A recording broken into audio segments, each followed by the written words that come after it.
नमस्कार दोस्तों। हम टॉपिक कर रहे हैं अनुपात और समानुपात का। तो मैं कोशिश करता हूँ कि कोई क्वेश्चन आपका छूटे नहीं।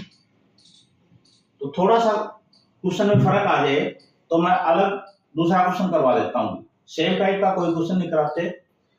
जैसे हमने एक क्वेश्चन किया था कि भाई 3 अनुपात में बांट दे, यानी ए बी सी में, और कुल राशि दे दे, मान ले समथिंग कुछ रुपए 4200 समथिंग। तो ए का हिस्सा निकालना हो तो ए अपॉन में ए प्लस में बी प्लस में सी गुणा में 4200, तो ए का हिस्सा आ जाएगा। बी का निकालना तो बी अपॉन में ए प्लस में बी प्लस में सी गुणा में 4200, तो बी का हिस्सा आ जाएगा। ऐसे ही सी का। लेकिन इस क्वेश्चन में थोड़ा सा डिफरेंस है। वो क्या है? ए और बी के रुपयों का अनुपात 4:5 है, एवं बी तथा सी के रुपयों का अनुपात 2:3 है। यदि ए के पास 800 रुपए है तो सी के पास कितने रुपए होंगे? तो थोड़ा सा अलग क्वेश्चन हो गया ना। तो इसको हम कैसे सोल्व करेंगे? तो आपके पास ए और बी का अनुपात दे रखे है। अभी ए और बी का अनुपात है 4:5। इसी तरीके से बी और सी का अनुपात दे रखा है 2:3। तो सबसे पहले हम ए बी और सी तीनों का अनुपात निकाल लेंगे। ए अनुपात बी अनुपात सी, यानी ए और बी का दे रखा है 4 और 5, और बी और सी का दे रखा है 2:3। तो इस तरीके से मैंने आपको बताया था भी सोल्व करने का तरीका। इसकी मल्टीप्लाई इसके साथ, इसकी इसके साथ, और इसकी इसके साथ, या फिर इसका पड़ोसी 2, इसका पड़ोसी 5, ऐसे भी कर सकते हो। तो आपके पास अनुपात आ जाएगा 8:10:15। ये अनुपात आ गया भी ए का, बी का और सी का। अब हमें निकालना क्या? भी सी का हिस्सा।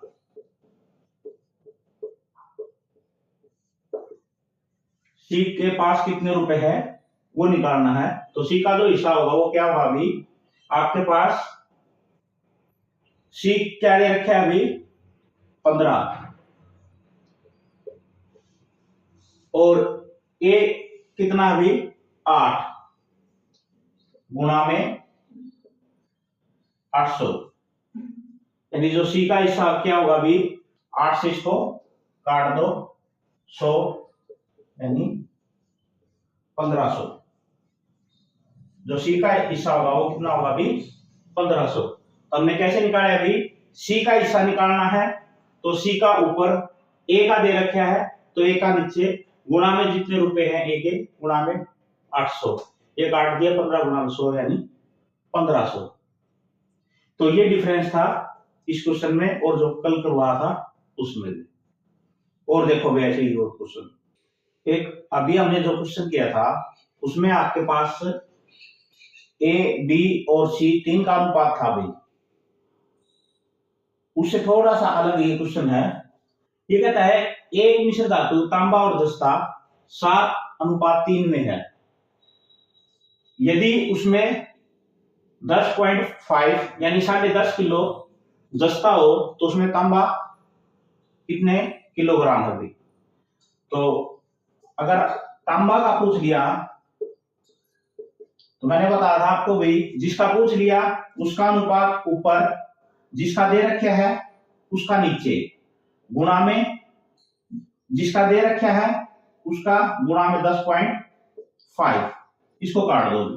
3 × 9, 3 × 15, 7 × 35, 21 और 24, यानी 24.5 किलोग्राम उसमें क्या होगा? अभी तांबा। इस तरीके से जो भी अनुपात में दे रखा है वो एक की वैल्यू दे रखी है, दूसरे की निकालनी हो उसको ऐसे निकालेंगे।